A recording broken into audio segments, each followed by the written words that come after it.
Hello good evening అండి. నేను Sharmila, MBA department HOD, Newtons engineering college Macherla. ఇక్కడ మనం స్క్రీన్ మీద చూస్తున్నటువంటి ఈ సైకిల్ నార్మల్ సైకిల్ కాదు, ఈ సైకిల్ ఎలక్ట్రిసిటీ కన్జ్యూమ్ చేసి నడిచేటువంటి సైకిల్.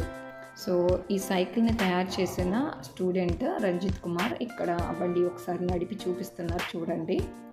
ఇది సో క్యాజువల్గా నార్మల్గా మనకు కనిపించేటువంటి సైకిల్ లాంటిదే, బట్ కంప్లీట్గా ఎలక్ట్రిసిటీని కన్స్యూమ్ చేసి నడుస్తుంది.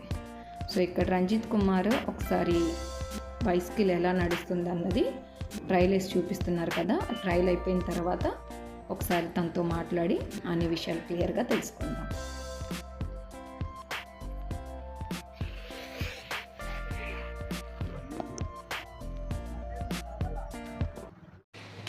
ఈ బైక్ ఆవిష్కరణకర్త మీరు. నేమ్ ఏంటి? Ranjit Kumar, final year AMI. మొత్తం ఎంత అయింది కాస్ట్ రంజిత్? ఒక 15,000 to 17,000 అయింది మ్యామ్. 15,000 వచ్చేసి మోటార్ అండ్ బ్యాటరీ కోసం, మిగతా రిమైనింగ్ 2K వచ్చేసి అక్కడ రాడ్స్ కోసం. మీరు ఓన్గా ఆలోచించి క్రియేటివిటీ చేశారా లేదంటే ఎక్కడన్నా ఇన్స్ట్రక్షన్స్? మామూలుగా ఇక్కడ అపార్ట్మెంట్స్ దగ్గర చిన్నపిల్లలు తీసుకుంటారు, స్కేట్ బోర్డ్ ఉంటుంది మ్యామ్, ఆ టైపు మమ్మల్ని తోసుకుంటూ వెళ్తున్నారు. దాన్ని చూడగానే ఐడియా వచ్చింది, ఇలా ఒక మోటార్ పెట్టి చేస్తే అంటే సింపుల్గా ఉంటుంది కదా ట్రావెల్ చేయడానికి అని అలా చేసింది. ఫస్ట్ అటెంప్ట్ సక్సెస్ అయిందా మీకు? ఫస్ట్ అటెంప్ట్ అంటే ఫస్ట్ హ్యాండిల్ దగ్గర ఇష్యూ వచ్చింది మ్యామ్, అంటే వీల్ అలైన్మెంట్ దగ్గర. సో అది తర్వాత బ్రేక్ అయింది, ఓవర్ స్పీడ్ వెళ్ళినప్పుడు స్పీడ్ బ్రేక్ దగ్గర ఎగిరి బ్రేక్ అయిపోయింది. తర్వాత నేను చేశానంటే మళ్ళీ మొత్తం ఐరన్ వాడాను. ఓకే, అంటే స్టార్టింగ్లో అల్యూమినియం హ్యాండిల్ వాడాను మ్యామ్ స్టార్టింగ్లో. సో అందువల్ల అది బ్రేక్ అయిపోయింది వెయిట్ తట్టుకోలేక. తర్వాత మొత్తం ఐరన్ వాడేసి హ్యాండిల్ కూడా పక్క వీల్ అలైన్మెంట్ చేసి ఇంకా మొత్తం నీట్గా వెల్డింగ్ పెట్టేసాను మ్యామ్, ఎక్కడ కానీ బ్రేక్ అవ్వకుండా. ఇప్పుడు అది ఒక్కటే టైము అంటే ఐ మీన్ ఒకసారి చార్జ్ చేస్తే ఎన్ని కిలోమీటర్స్ వరకు వెళ్ళచ్చు? అరౌండ్ 30 kilometers దాకా వెళ్తుంది. అరౌండ్ 30 kilometers వెళ్తుంది. అంటే ఇప్పుడు మనం షాపింగ్కి వెళ్తాము, షాపింగ్కి వెళ్ళి ఒక 5 kgs 10 kgs వెయిటేజ్ ఏదైనా కొంటాము, లైక్ 150 kgs వరకు కేపబుల్. సో అంటే మీరు స్టాండింగ్ పొజిషన్లోనే వెళ్ళాలి, దానికి సీటింగ్ లేదు.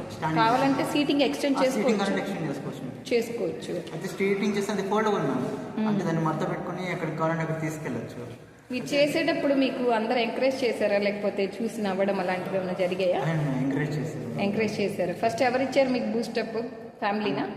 ఫ్యామిలీ కన్నా అక్కడ ఫ్రెండ్ ఉంటాడు మ్యామ్, అంటే ఆ అబ్బాయి ద్వారానే మొత్తం నాకు మెటీరియల్స్ దొరికాయి అనమాట, తక్కువ కష్టం. ఓకే, ఇంకా ఫ్యూచర్లో ఇంకేమన్నా చేయాలని ఉందా ఇంట్రెస్ట్? ప్రజెంట్ అయితే ఇప్పుడు ఫార్మింగ్ యూజ్ అయ్యేలా ఒక వెహికల్ తయారు చేస్తున్నాం 3 wheels తోటి. సో అది ఒకవేళ సక్సెస్ అయితే అన్నిటికీ దానికి ట్రాలీ తగ్గించుకొని అంటే ఒక మినీ ట్రాక్టర్ లాగా. ఓకే, మీరు మామూలుగా ఫార్మర్స్కి యూస్ఫుల్గా ఉండే లో బడ్జెట్ ఏదన్నా ఇన్స్ట్రుమెంట్ లాగా వెహికల్ తయారు చేయాలనుకుంటున్నారు.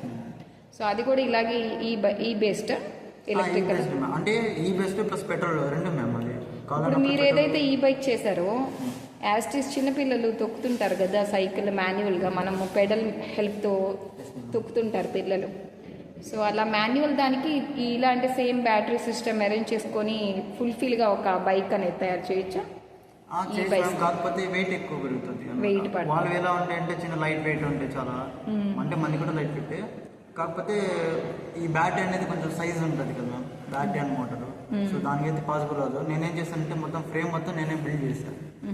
అలాంటివి కూడా ఫ్రేమ్ మొత్తం నేనే బిల్డ్ చేసి మన సైజ్ తగ్గట్టు అలా చేస్తాను. ఇప్పుడు నాది వచ్చేసి ఒక 150 kgs వరకు లోడ్ అనేది లాగుతుంది. 20 kilometers వరకు ఇస్తుంది బ్యాటరీ వచ్చేసి అరౌండ్ 30 kilometers వరకు ఇస్తుంది. ఎంతసేపు పెట్టాలి అలాగా? అది 3 to 4 hours. 3 to 4 hours charge చేయాలి. సేఫే కదా? ఇంతకుముందు ట్రయల్ చేశారా? బయటకి ఎక్కడికన్నా వెళ్ళారా? బయటకి వెళ్ళారా లాంగ్ జర్నీ లాగా? ఒక 10-15 మన కాలేజ్ దగ్గరికి చాలా సార్లు వచ్చాను. మన కాలేజ్ రూట్లో కూడా వచ్చారా? అంటే అది హైలీ పొటెన్షియల్ అన్నమాట, మన రూట్లో వచ్చిందంటే చాలా గ్రేట్. మీకేమనిపిస్తుంది మీ ఫ్రెండ్ అలా చేస్తే? హ్యాపీగా ఉందా? ఇంకా ఇలా చేయాలి మా ఫ్రెండ్ అనిపిస్తుందా? ఓకే రంజిత్, యాక్చువల్గా చాలా డౌట్స్ ఉన్నాయి, but due to the time I'm not asking you all the questions. I wish you all the very best for your beautiful future, okay? May all your dreams come true, okay? Thanks for giving your valuable time.